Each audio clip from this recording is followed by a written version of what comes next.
வணக்கம் சார். என்ன பாக்கணும்னு சொல்லிடலாம்ல? ஆமா சார், ஒரு முக்கியமான விஷயம் சார். என்ன விஷயம்? நான் பாட்டுக்கு செவனேன்னு இருந்தேன். 6 மாசத்துக்கு முன்னால ஒருத்தர் வந்து கிணறு வெட்டுறதுக்கு லோன் வாங்கி தரேன் வான்னு கூட்டி போனேன். நான் அவன் கூட லோன் ஆபீஸுக்கு போனேன். ஒரு 60,000 ரூபாய் ஓகே பண்ணி கையில கொடுத்தாங்க. கூடவே இவ்வளவு லென்த்ல ஒரு லிஸ்ட் ஒண்ணு கொடுத்தாங்க சார். என்ன லிஸ்ட்? பேங்க் மேனேஜர் இருந்து ஆபீஸ் பீன் வரைக்கும் யாராருக்கு எவ்வளவு லஞ்சம் கொடுக்கணுங்கிற லிஸ்ட். எவ்வளவு தெரியுமா? 45,000 ரூபாய். 60,000 ரூபாய் 45,000 ரூபாய் லஞ்சமா புடிங்கிட்டு மிச்சம் 15,000 ரூபாய் கையில கொடுத்தாங்க. மத்திய நாள் தீபாவளி வேற. அன்னைக்கு துணிமணி பலகாரம்னு கொஞ்சம் செலவாயிடுச்சு. அது போக பக்கத்துல ஆச்சுல ரூம்ப போட்டு லைட்டா கொஞ்சம் போக்குவரத்துமா வேற இருந்துச்சு. 15,000 க்ளோஸ். கிணறு வெட்டல. 1 மாசம் கழிச்சு வெட்டின கிணற பார்வையறதுக்காக கவர்மெண்ட்ல இருந்து ஆபீசர் வர்றாருன்னு ஒரு போன் வந்துச்சு. நம்ம தான் கிணறே வெட்டலையே, அவர் வந்து என்னத்த பார்வை இருறது. இந்த உண்மையை அந்த ஆபீசர்ட்ட சொல்லிடலாம்னு ஒரு வாடகை சைக்கிளத்துல நானே அவர் வீட்டுக்கு போனேன். அவரோ புது ஆபீசர். தம்பி, நான் டெல்லி பெறப்பட்டேன், உன்கிட்ட பேசுறதுக்கு நேரம் கிடையாது, ஷார்ட்டா ஒரு ரூட்டை சொல்றேன் கேட்டுக்கேன்னாரு. என்ன சொன்னாரு? தம்பி, நீ கிணறு வெட்டிட்ட, அதை 2 நாளா பாத்துட்டேன் அப்படின்னு ஒரு சர்டிபிகேட் என் கையெழுத்த போட்டு தர்றேன், எனக்கு ஒரு 2,000 ரூபாய் கைச்செலவு கொடுன்னு கேட்டான். நான் அவனுக்கு லஞ்சத்தை கொடுத்துட்டு அந்த பேப்பரை வாங்கி வீட்டுல கொண்டு பத்திரமா மடிச்சு வச்சிருக்கேன். இப்ப என்னடான்னா, ஏண்டா நீ கிணறு வெட்ட லோனை வாங்கிட்டு இன்ன வரைக்கும் டியூ கட்ட மாட்டேங்கிற, உன்னை அரெஸ்ட் பண்ண போறேன்னு இன்னொருத்த நோட்டீஸ் அனுப்பியிருக்கா சார். சரி, இப்ப என்ன பண்ணலாம்? அப்படி கேளுங்க. கிணற நீ வெட்டிட்ட, அதை 2 நாளா பாத்துட்டு அந்த ஆளு ஒரு சர்டிபிகேட் கொடுத்துருக்காங்க, அதை வச்சுக்கிட்டு நான் என்ன பண்ண போறேன்னா, அந்த காரை கொஞ்சம் கொடுங்க.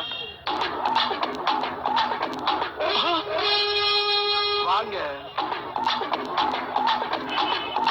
என்ன சொல்ற? இதைத்தான் நான் பண்ண போறேன். இதுல ஏதாச்சும் ஒரு பிரச்சனை வந்தா நீங்க அப்படி ஸ்டடியா நின்று வாதாடும். அதுக்கு தான் உங்களுக்கு அட்வான்ஸ் கொடுத்து மேட்ட சொல்லிட்டு போலான்னு வந்தேன். இந்தாங்க 1000 ரூபாய். இப்ப நான் நேரம் அங்கதான் போறேன், என்ன ஃபாலோ பண்ணிக்கங்க. கொடுத்த லோனை திருப்பி பிடிங்கிட்டு நோட்டீஸ் ஆடி அனுப்புறீங்க.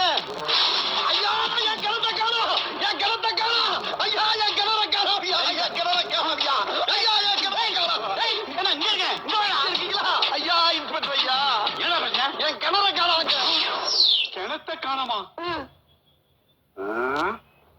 தெளிவா சொல்லு. கிணத்தை காணமா?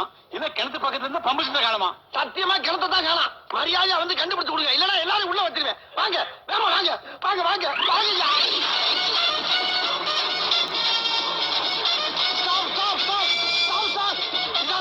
வாங்க, வாங்க சார். இங்கதான் சார் இருந்துச்சு.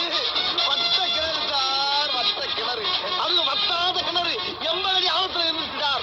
இங்கதான் சார் படிக்கட்டு இருந்துச்சு. அதை எடுத்துட்டு பனை மரத்தை ஓட்டிட்டு போயிருக்காங்க சார்.